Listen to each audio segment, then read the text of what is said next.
2023 Kia Sportage, courtesy of Fred Beans Kia in Mechanicsburg, PA. For more information on their inventory, please feel free to check out the link in the description box below. As we are in this one today because this has been completely redesigned for the 2023 model year. It's a very unique look, very nice exterior design. I love the exterior remodel because I think it looks dang good. But anyways, in this video, we will be testing out and going over everything about this one, from acceleration to braking, steering feel, ride quality, sound system, exhaust clip, all that fun stuff. So having said all of that, what do you guys say? Let's just go ahead and jump right into it. And as always, let's start with pricing. And so as you can imagine, there are a few different trim levels available for the 2023 Sportage. First one being the LX, being the one we have today, actually starting at $27,205. Then there is the EX for $29,205. X line for $32,005, and then the SX for $32,705. And by the way, that X line comes standard with all-wheel drive. All those other prices were standard with front-wheel drive, but you can add all-wheel drive for an additional $1,800 then if you wanted to. But powering the beast is going to be a 2.5 liter naturally aspirated inline four-cylinder, putting out 187 horsepower, 178 pound-feet of torque, again sent to front wheels or all wheels through an 8-speed automatic. MPG numbers are going to come in at approximately 22 in the city, 30 on the highway for the front wheel drive, 22 city, 28 then on the highway for the all-wheel drive, taking regular unleaded fuel. One more thing I wanted to note though, before we do any kind of fun acceleration test, is there is going to be both hybrid and plug-in hybrid options available later down the line, later this year actually. And that's going to be powered by a 1.6 liter turbo four-cylinder with an electric motor, putting out approximately 226 horsepower. But that model is not out yet, so we're not going to be reviewing that one today. So I did just want to make note of that in case you wanted to hold out for 40 miles per gallon in that one. But now, having mentioned all of that, there is actually a drive mode circular dial directly behind the shifter that's going to give you normal, sport, smart, and snow, adjusting things like the shift points, the throttle response, and the steering sensitivity quite substantially as well. So now, having got all of that out of the way, what do you guys say? Let's go ahead and find a straightaway. Let's put the acceleration here to the test, and let's see how quickly we can get our new 2023 Kia Sportage here up to speed. All right, in 3, 2, 1, go.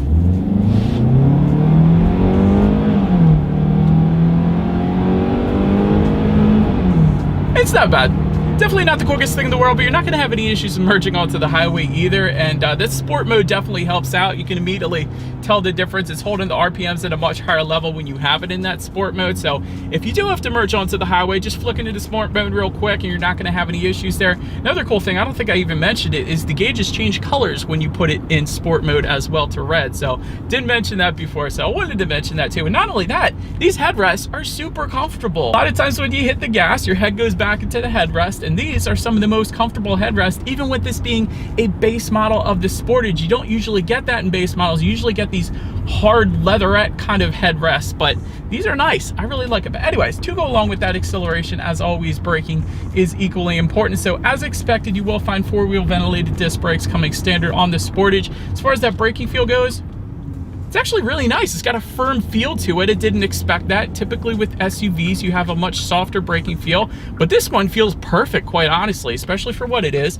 It's an excellent braking feel. I can definitely tell you that. As far as suspension and handling goes, you will get an independent strut type front suspension, in the back independent multi-link rear suspension. And as far as ride quality goes, as we are cruising down these back roads here, it's perfectly fine. Honestly, I've never had any real issues with Kia and Hyundai ride quality, so definitely soaking up the road imperfections quite nicely. As far as steering feel goes, it does adjust pretty substantially depending upon the drive mode that you put it in. So I love that because it gives you something for everybody. So if you liked a heavier steering feel, put it in that sport driving mode and you're going to get that. If you wanted it to loosen up a little bit, put it in the comfort mode. But having said that, even in comfort mode, it still feels absolutely perfect. So steering feel is 100% on point here in the Sportage. As far as cabin noise goes, when I was on the highway back there, you get a little bit. I mean, it's pretty much as expected. It's nothing too crazy, but there's a little bit of road noise that comes into the cabin, but it's nothing that would deter me from buying this. I could say that, so that's perfectly fine. As far as visibility goes, I could see 100%, move squirrel, I could see 100% perfectly fine out the back, so you're definitely not going to have any issues there either. But that pretty much rounds out the performance segment of this review, you guys. Let's now go ahead and take a look at the exterior of our completely redesigned 2023 Kia Sportage. All right, so here she is, you guys, the new completely redesigned 2023 Kia Sportage. I love this redesigned look. This looks so much better, it looks so futuristic, and it's like nothing else on the road right now. But anyways, I digress. Let's go ahead and start up front of the Sportage here. Gloss black front grille will come standard with silver accents. There is that new Kia logo on the front hood then as well. Down below, you will actually find some silver skid plates that come standard, and that's going to be for both the front and the back actually. To the sides, LED headlights do come standard across the board with LED daytime running lights. You get the automatic feature with that as well, along with automatic high beams then as well, coming standard for all trim levels. A lot of times that'll be an added feature that's optional on other manufacturers, but I love that Kia put them standard on all trim levels. It's definitely pretty nice. LED fog lights coming with the SX Prestige trim level and up, and again, loving the design of the front end. But that pretty much rounds out the front end of the Sportage here. Let's now go ahead and make our way to the side of this one. And so to start up top, roof rails do come standard on the X-Line trim level and up. Rear privacy glass is going to come on all trim levels. There is a silver beltline molding if you were to go with the LX or EX trim level, so we do indeed have that with us here today. But if you were to go with any of the other trim levels, you're actually going to get gloss black window surround, so a little bit of a differentiation there. Raised suspension coming with the X-Line and X Pro, so any trim level with an X in it essentially. Silver trim found on the lower portion of that side profile. That definitely looks nice. Body colored power adjustable side mirrors coming standard. They will be heated, coming standard for all trim levels across the board as well, with LED integrated turn signals if you were to go with the EX trim level and up. So I can't show that to you guys unfortunately, but floating roof line is found towards the back on that C-pillar back there. Then take a look down at the wheel setup. It's going to differ pretty substantially amongst the trim levels here. 17-inch silver alloys for the LX, 18-inch machine finished alloys for the EX, 19-inch gloss black alloys for the X-Line, 18-inch matte gray alloys for the SX trim levels, and then 17-inch black alloys with BF Goodrich all-terrain tires, kind of the off-road tires there for the X Pro trim levels. So that about rounds out the side profile. Let's now go ahead and make our way to the back. All right, and so but now since we are around back of this one, rear spoiler with an integrated brake light all the way to the top. Just below that, rear window wiper, LED tail lights coming standard for all trim levels across the board. Gotta love that new style Kia logo back there as well. You do have a little bit of added silver trim on the rear bumper there as well, and just below it all, I think you guys know what we have to do next. As always, here is that exhaust clip.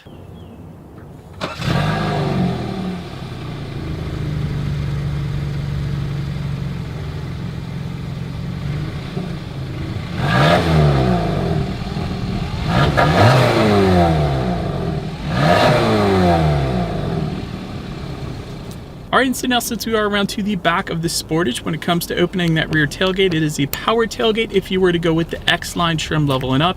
As far as cargo capacity goes, once opened up, that's going to come in at 39.6 cubic feet behind that second row. If that was not enough space, that second row does fold down, bumping that up to 74.1 cubic feet. That is substantially more than the previous generation, so well done Kia for that. There is some cargo lighting back there, of course. There's a 12-volt power outlet. There's a rear cargo cover available, grocery bag hooks, and if you lift up underneath of that cargo floor, you will find a spare tire down there as well. But then making our way up to the rear legroom, that is coming in at 41.3 inches. Insanely impressive for rear legroom, even in an SUV. For reference, I'm even 6 feet tall. This is how much space I had in that second row there. Rear center armrest with cup holders does come standard. Rear ventilation then as well. And if you were to go with the EX trim level and up, you will also get rear USB charging ports back there then as well. But then making our way to the front seats, manually adjustable cloth seats coming with the LX. That's what we have today. EX trim level is going to add 10-way power driver's seat with 2-way power lumbar and heated front seats then as well for that EX trim level and up. Syntex upholstery coming with the X-Line, SX, and X Pro trims. 8-way power adjustable front seat coming with the Prestige trim levels. Ventilated front seats then coming with the X Pro Prestige. As far as seat comfort goes, honestly, it was amazing. And part of the reason is because of their super comfy headrests, like I was mentioning to you guys. So definitely no issues with the seat comfort, even with our bottom trim level, even with the cloth seating. So wonderful seat comfort, I gotta say. Then take a look at the steering wheel. It is tilt and telescoping. It is leather wrapped for the EX trim level and up, and heated for the EX trim level and up. You typically don't find a heated steering wheel on one of the bottom trim levels, so well done Kia yet again, beating out the other manufacturers on that for sure. Then make your way to the startup. Let me start by showing you guys the key here. In typical Kia fashion, you have all of your buttons located on the side of the key. Lock, of course, being that giant button towards the top. You got unlock and that button to unlock the rear hatch latch as well, but essentially it is all keyless entry with a push button start if you go with the EX trim level and up. Otherwise, it is going to be a traditional key start. So all I'm going to do here, simply put my foot on the brake and turn the key. And this is one of the best parts now of the new Sportage 12.2-inch digital cage cluster, coming standard for every single trim level across the board, even our bottom trim level that we have here today. What's even cooler, why I like digital gauges, is because they're pretty customizable. For example, when you change the drive mode, it's going to adjust the color of the gauges up there, which I think is super cool. You can't get that with traditional analog gauges that you typically get on bottom trim levels. So well done, Kia, you absolutely crushed it there. Also, of course, you have all your basic information: outside temperature, how many miles you have left until you hit empty, basically everything else you would expect to find on a digital gauge cluster. Then make our way to overall interior quality: panoramic sunroof for the EX trim level and up, overhead sunglass holder, LED interior lighting for the EX trim level and up. And that EX trim level and up is really where you kind of want to be at, to be quite honest, because wireless phone charger, dual zone climate control, all that is with the EX trim level and up. You will get alloy foot pedals if you were to go with those X Pro trim levels. Dual cup holders, of course, found in the middle there, and there's a little bit of added storage just behind those cup holders, which I kind of thought was pretty cool, and a decent amount of space within the center armrest. So as far as overall interior quality goes, it's finished like I would expect it to be. So personally, I didn't have any issues. But then taking a look at the infotainment screen now, 8-inch color touchscreen display coming with the LX trim level only. So that's what we got here. But again, if you were to go with the EX trim level and up, you will get a 12.3-inch color touchscreen display. Either way, you still get Bluetooth and audio streaming. You still get Android Auto, Apple CarPlay, factory navigation system coming with the SX trim level and up. There's also a quiet mode, which shuts off the rear speakers and limits the front speakers so that if you have children sleeping in the back, they're less likely to wake up. I always find that feature pretty cool. There's a voice recorder as well on the infotainment screen. So if you didn't want to forget something, just record your voice and then you can play it back at a later date. Of course, you have your radio information up there as well. And so by the way, when it comes to the sound systems, 6 speakers for the LX, EX, and X line, and then for the SX trim level and up, you will get an 8-speaker Harman Kardon sound system with 400 watts. But it's not the one we have today, unfortunately, since we have the LX trim. So having said that, I do believe you guys know what we have to do next. Let's go ahead and turn on the radio, see what we got playing today, and let's test out the clarity of this one. Hello, it was okay. A decent amount of bass, but we were listening to FM radio. I didn't see any Sirius XM, unfortunately, so couldn't get a full glimpse of the clarity, I guess you could say, because it isn't all that clear on regular radio anyways. But I will say the bass was plenty fine. But the last thing I want to mention to you guys on the infotainment screen is when you do put the Sportage in reverse, you will find a rear view camera coming standard across the board, letting you know who or what is behind you, which is always going to lead us into safety. And so let me start with IIHS top safety pick for the 2022 model year. So the 2023 has not yet been tested at the time of this video, so keep an eye out for that. I would imagine it would be at least that or better. Typically vehicles get better over time, but hasn't yet been tested. But front side current airbags do come standard. In the back, you're going to have latch, aka lower anchors and tethers for children for the rear car seats, rear child door locks, tire pressure monitoring system, but also coming standard, here's the fun safety, so to speak: forward collision warning with car, pedestrian, and cyclist detection, lane following assist, lane keep assist, lane departure warning, driver attention warning with leading vehicle departure alert, rear parking sensors then as well. Every trim is going to get that stuff. That's pretty cool. Then if you were to go with the EX trim level and up, as always, you will get a blind spot monitoring system with rear cross traffic alert then as well. So overall, when it comes to my final thoughts, I really like this one, if I'm being honest. Love the unique redesign. You guys know I love different. This looks like nothing else on the road right now, so that is amazing in my personal opinion.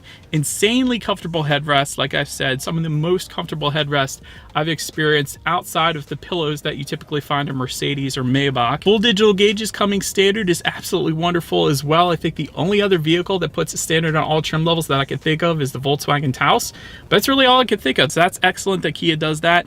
You also get America's best warranty, being 5 years, 60,000 mile bumper to bumper, 10 years, 100,000 miles on the powertrain. So you cannot beat that here in the US at least. And of course, it's much larger than the previous generation as well. So a lot more bang for the buck with this one as opposed to the 2022. So I really can't find a whole lot of room for improvement on this thing, other than, I mean, interior quality could be a little bit better, less hard plastics, but then of course they would have to raise the price, and I like where the price point's at as well. So I don't know. Let me know what you guys think of the Sportage in the comment section below. And so